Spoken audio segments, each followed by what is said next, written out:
জাপানের প্রথম মিনার, প্রথম মসজিদ, জাপানের মুসলমানদের সূচনার ইতিহাস এখান থেকে সূচিত হয়, কুবে মসজিদ থেকে 1935 সালে এই মসজিদটি প্রতিষ্ঠিত হয়।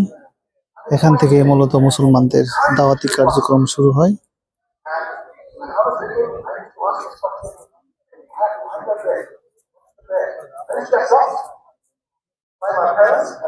এখানে একটি ইসলামিক সেন্টার রয়েছে। মূল বিল্ডিং এটি, দুটি বিল্ডিং মিলে মূলত এই মসজিদটি।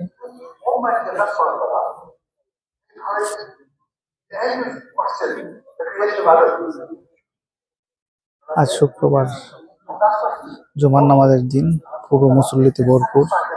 পার্কিং সহ, গাড়ি পার্কিং সহ পুরো মুসল্লিতে ভরপুর।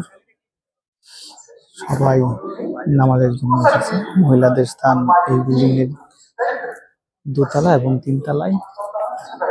ওই পাশ দিয়ে মহিলারা যাচ্ছে, দেখতে পাচ্ছেন মহিলাদের স্থান। নারীদের পাশে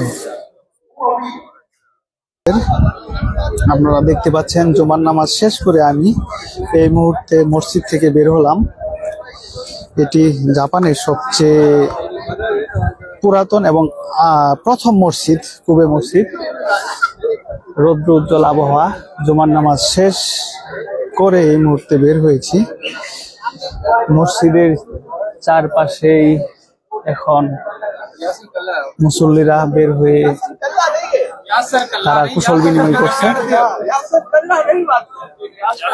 দেখতেই পাচ্ছেন।